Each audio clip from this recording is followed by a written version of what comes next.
하나님의 말씀을 들으시기를 바랍니다.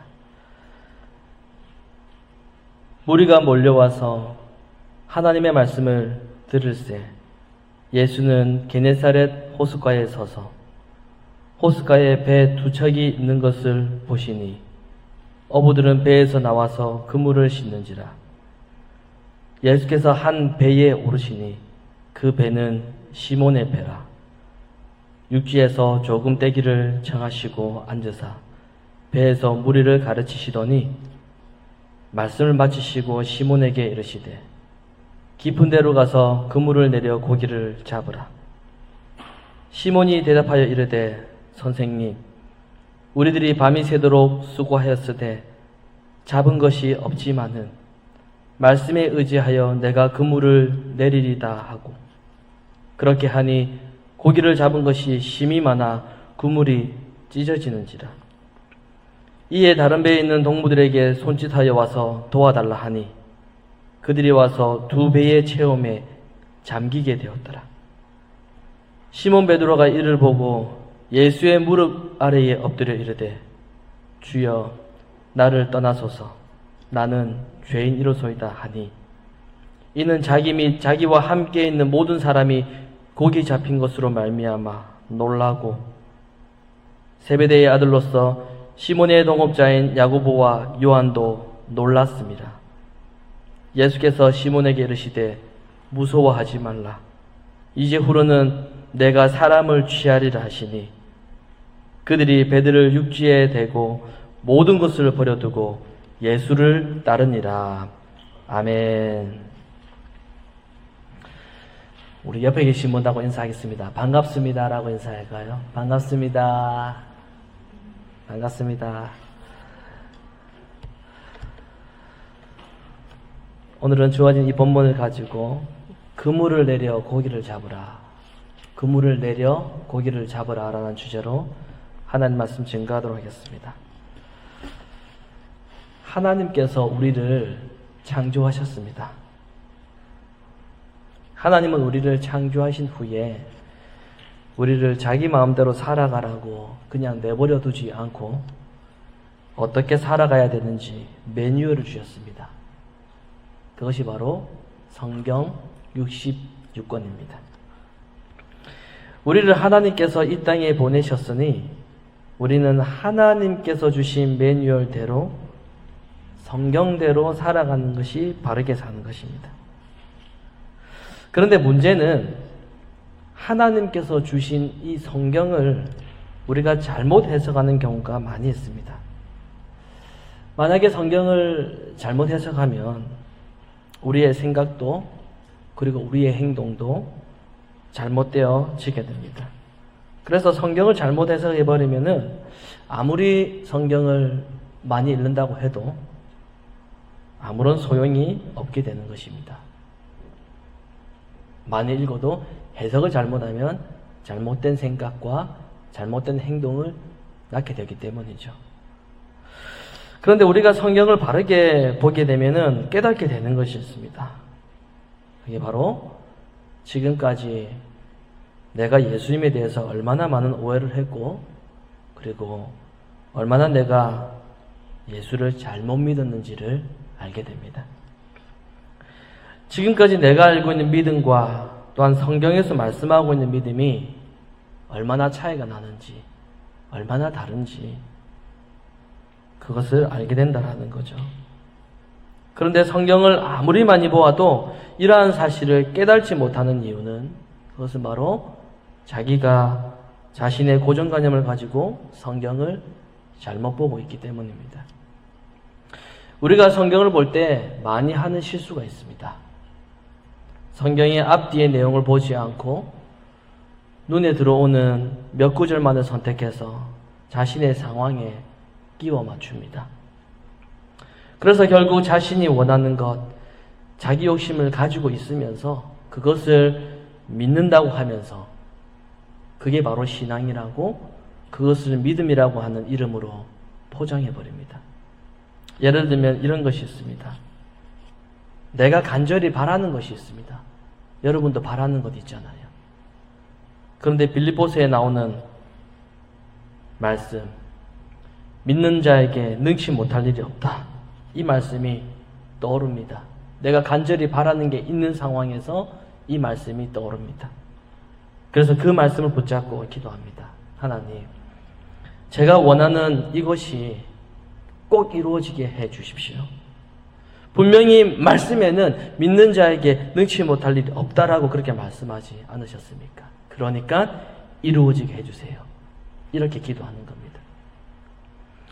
믿는 자에게 능치 못할 일이 없다라는 이 말씀의 앞뒤의 내용은 보려고 하지 않고, 배경은 보려고 하지 않고, 그저 글자, 믿는 자에게 능치 못할 일이 없다라고 한 이 말씀만 기억하고 싶어 합니다. 무엇을 믿는 겁니까? 내가 원하는 것이 이루어지기를 믿는 겁니다. 그리고 만약에 몸이 아프면 어떤 성경 구절이 떠오릅니까? 하나님께서 히스기야의 생명을 연장시켜 주신 그 성경 구절이 떠오르게 됩니다. 그리고 그것을 가지고 기도합니다.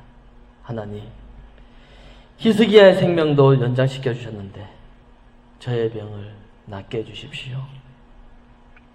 하나님께서 히스기야의 생명을 연장시켜 주신 이유에 대한 것은 생각하지 않습니다. 나의 목적은 단 한 가지입니다. 그것이 뭡니까? 얼른 낫게 해달라는 것입니다.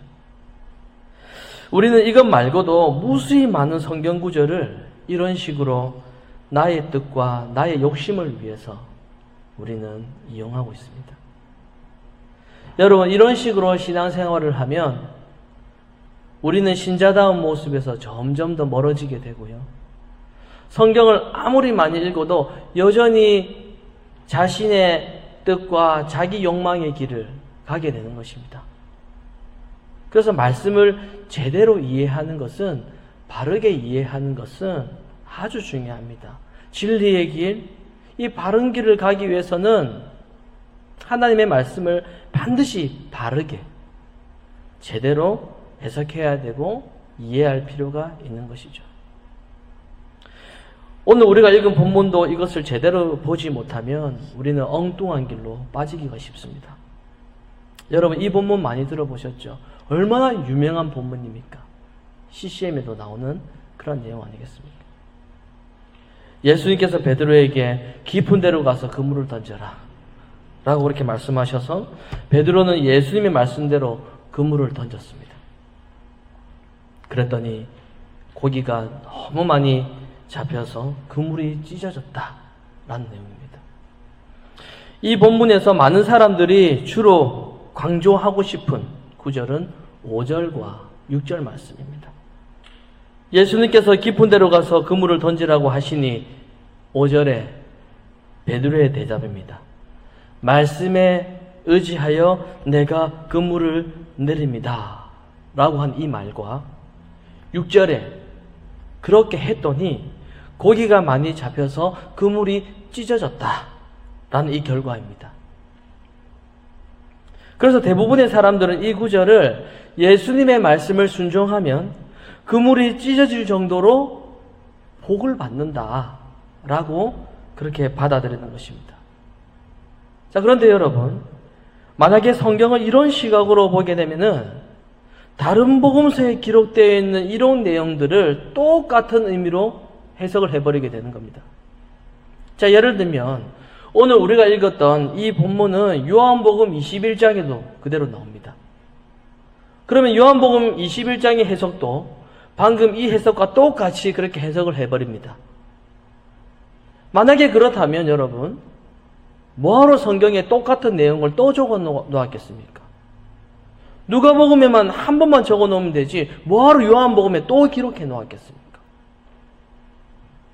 여러분, 복음서는 총 4권입니다. 그래서 사복음서다라고 그렇게 하는데, 이 사복음서를 읽어보시면 서로 중복된 내용들이 굉장히 많이 있습니다. 그렇다고 해서 이 중복된 내용이 전부 다 똑같은 의미를 가지고 있다고 생각하시면 성경을 그야말로 단순하게 자기 시각으로만 그렇게 보게 되는 겁니다. 사복음서를 기록한 저자들은 서로 같은 말을 하는 것처럼 보이지만 사실은 각자 자신이 직접 만나고 직접 깨닫고 직접 경험했던 예수님에 대해서 기록해 나왔습니다. 그렇기 때문에 저자들의 마음이 예수님을 향해 있다는 것은 동일하지만 그들은 서로 다른 방향에서 예수님을 바라보며 기록하였습니다. 그래서 오늘 본문도 마찬가지입니다. 가만히 읽어보면 다른 복음서와 차이점이 있는 것이죠. 그래서 복음서의 저자들은 각자가 성령으로 깨닫게 된 것을 서로 다르게 기록하고 있는 것입니다. 자, 그렇다면 이 누가복음이 기록한 누가는 이렇게 그물이 찢어질 정도로 고기를 많이 잡은 이 사건과 이 베드로가 예수님을 따르게 된 것을 어떻게 연결해서 말하고 있는 것일까요? 자, 오늘 본문의 이 배경을 좀 더 자세하게 한번 살펴보겠습니다. 자, 1절에 보면은 예수님께서 호숫가에 계십니다. 그리고 사람들이 예수님께 몰려갔습니다. 사람들은 말씀을 듣기 위해서 예수님께 몰려갔습니다. 너무 많은 사람들이 예수님께로 한꺼번에 이렇게 막 몰려와서인지 예수님은 호숫가에 있던 배 위에 올라가셨습니다. 그런데 그 배가 바로 누구의 배였죠? 베드로의 배였습니다.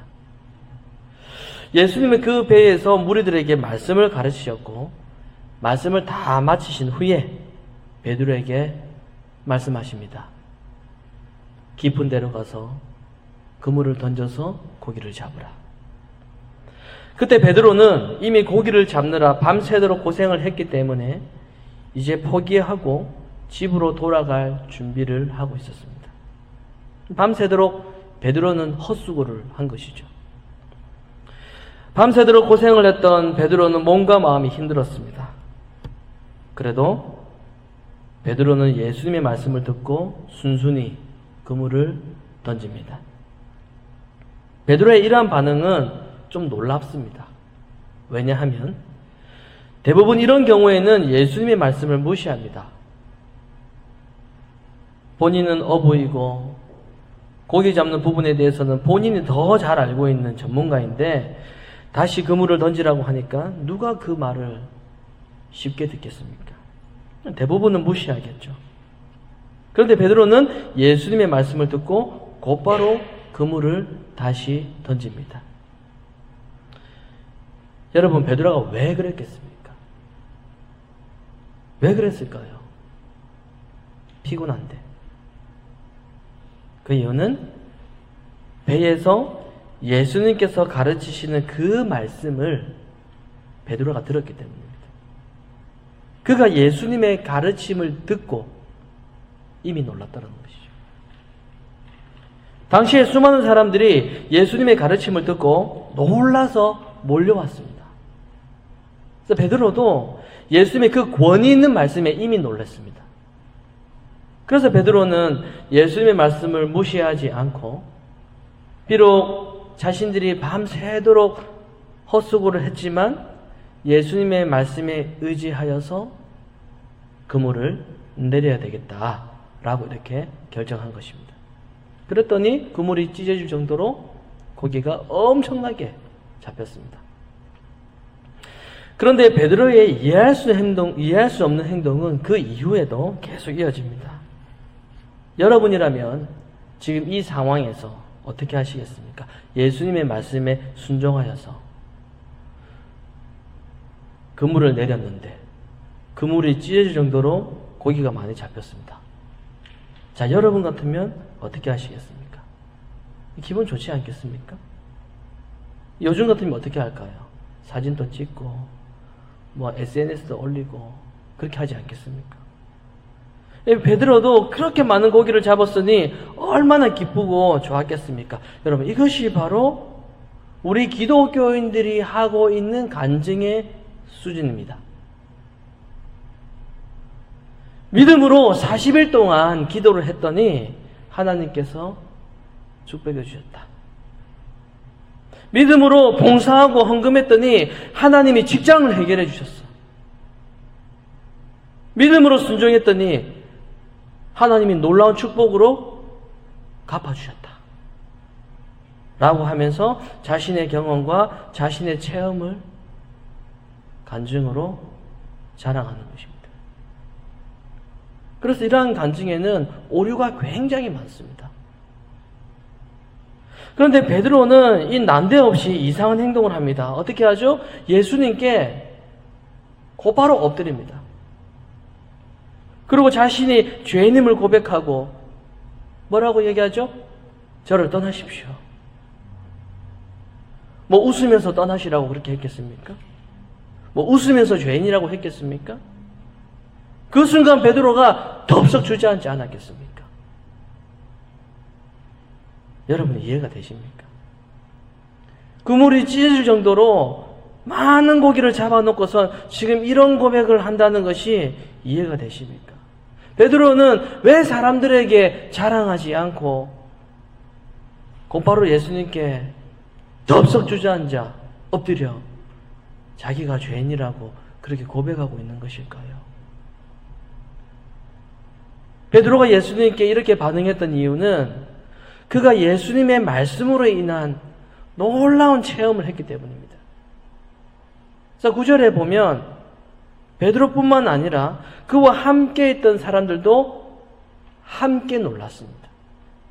그 놀람이 무엇이었을까요? 왜 놀랐을까요? 놀랐다고 하잖아요. 고기가 많이 잡혀가지고 좋아서 놀랐을까요? 그러면 기뻐해야죠. 기쁘다. 그래야죠.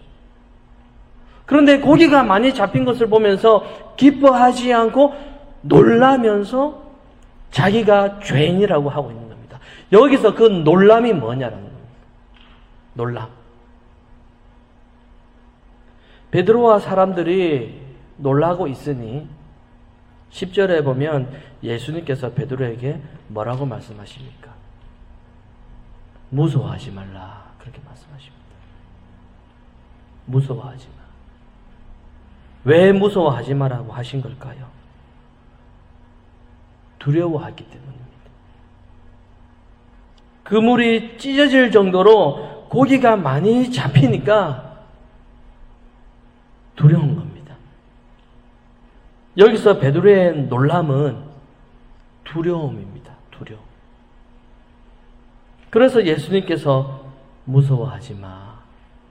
두려워하지 마. 그렇게 말씀하신 겁니다. 왜 두려웠을까요?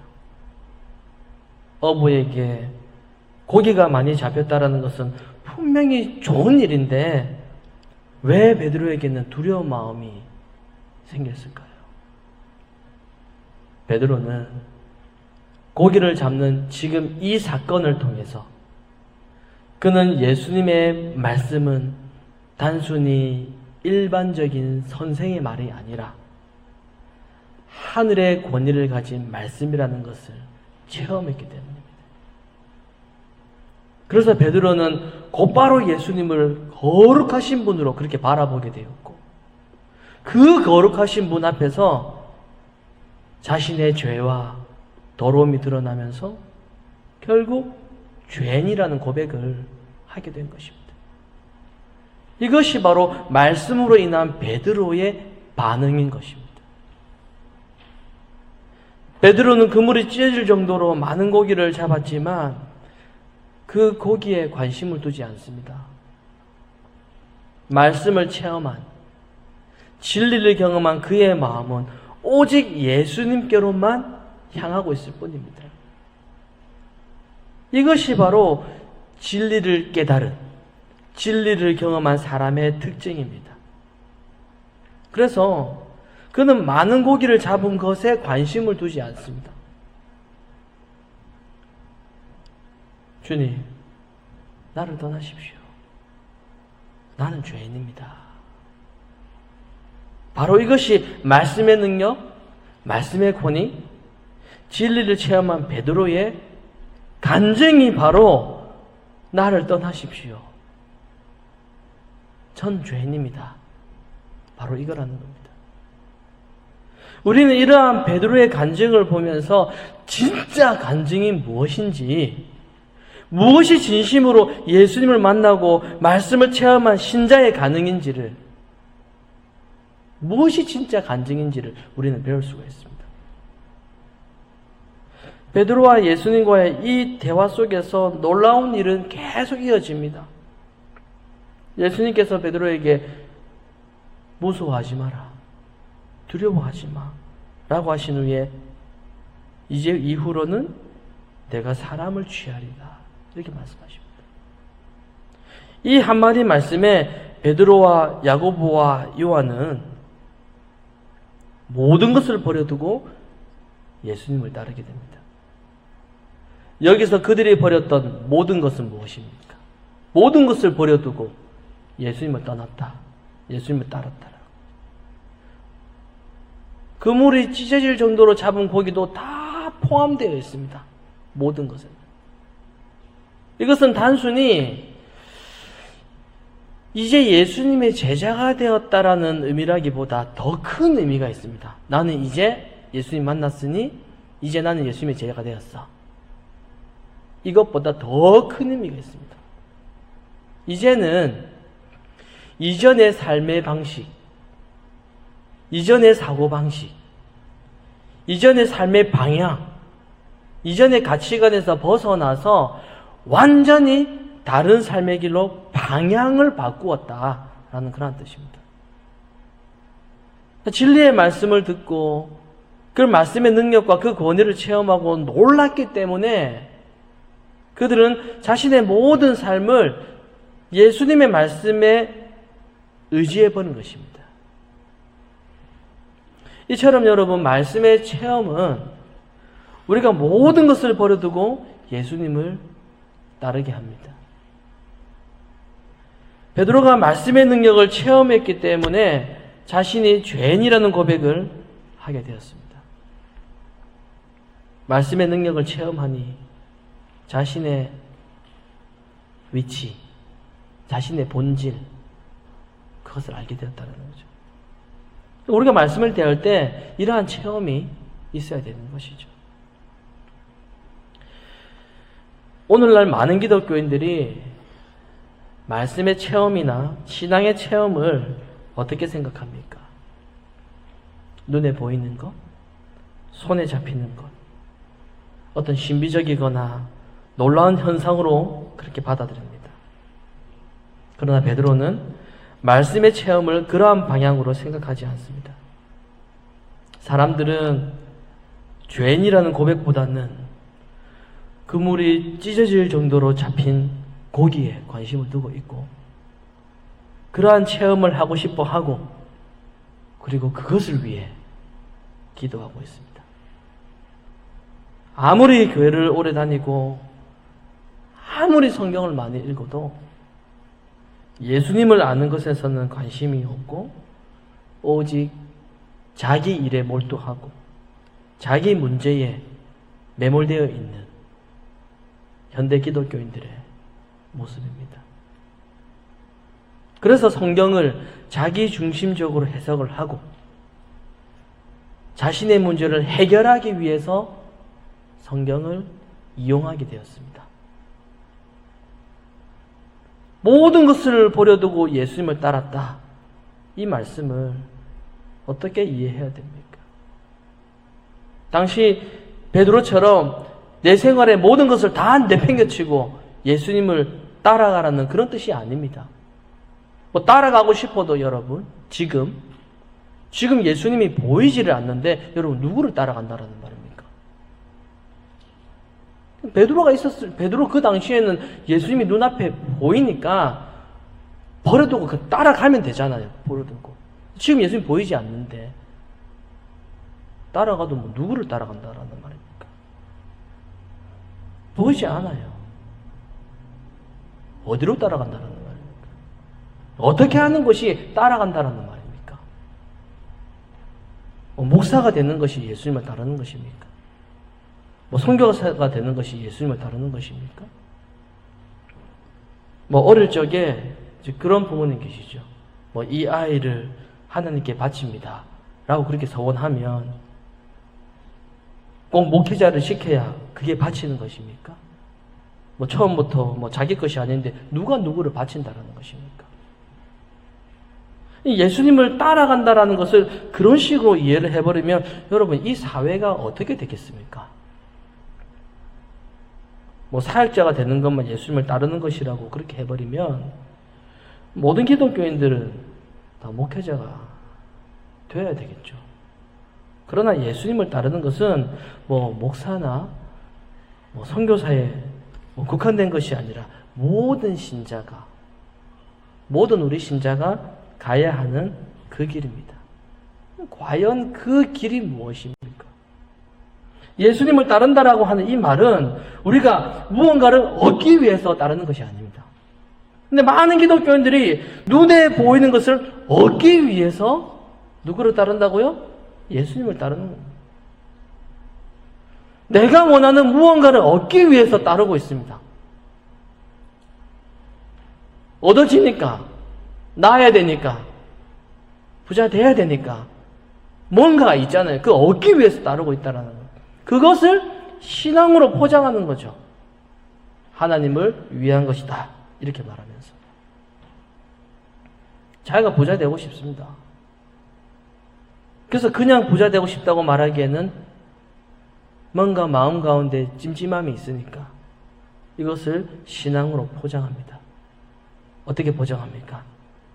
하나님 11조를 만불 낼 수 있도록 그렇게 해주세요. 그렇게 해서 하나님께 영광 돌려드리겠습니다. 이렇게 포장합니다. 부자가 되고 싶은 욕망을 신앙으로, 믿음으로 하나님의 이름을 내걸고 그렇게 포장해버립니다. 제가 11조를 많이 내면 교회도 좋고 하나님도 좋은 것 아닙니까? 이렇게 해버리는 거죠. 여러분은 왜 예수님을 따르십니까? 우리는 왜 예수님을 믿고 있습니까? 무엇을 얻고 싶어서, 우리는 무엇을 이루고 싶어서 예수님을 따릅니까? 우리가 예수님을 따르는 진짜 그 의도, 그 저의가 뭡니까? 도대체 뭐 때문에 우리가 예수님을 따르고 있습니까? 예수님께서 많은 고기를 잡게 하신 이유는 베드로를 먹고 살게 하기 위해서 도우신 것이 아닙니다. 베드로 부자 되게 해주려고 고기 많이 잡게 해주신 것 아닙니다. 그가 바로 죄인이라는 것을 깨닫게 하시기 위함이라는 거죠. 죄인이라는 것을 깨닫게 해주시려고 고기를 많이 잡게 해주신 것입니다.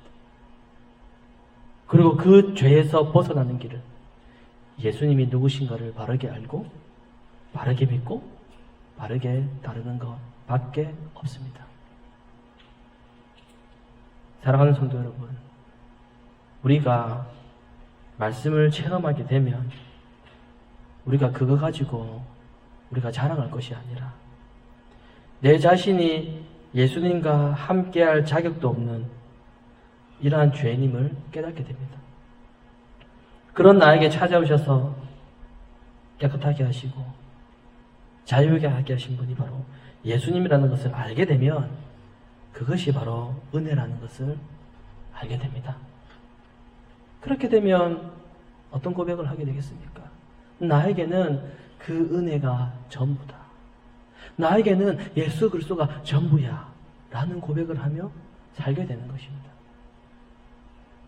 그물이 찢어질 정도로 가득히 잡힌 그 고기보다 예수님을 향한 마음이 우리 마음 가운데 생기게 되는 것입니다. 오늘 이 베드로가 겪었던 이 놀라운 사건, 그물이 가득히 잡힌 이 고기로 인하여서 자신이 죄인임을 깨닫고 고백하게 된 이 사건이 과연 저와 여러분에게 무엇을 말하고 있는지 곰곰이 생각해 보시길 바랍니다. 나에게 일어나고 있는 수많은 사건들을 통하여 우리가 마냥 좋아할 것도 아니고 우리가 마냥 원망할 것이 아니라 이 사건들이 과연 나에게 어떠한 의미가 있는가? 하나님께서 왜 나에게 이러한 사건을 주셨는가? 이 사건과 이 상황 속에서 나의 입술에서 하나님은 어떠한 고백을 듣기를 원하시는지 오늘 말씀을 통해서 우리가 다시 한 번 더 우리를 돌아보고 우리를 긍휼히 여기셔서 말씀으로 찾아오시는 그 하나님만이 구원자시고 그분이 우리의 왕이심을 우리의 마음과 우리의 입술로 그렇게 고백하시는 저와 여러분이 되시기를 간절히 소망합니다.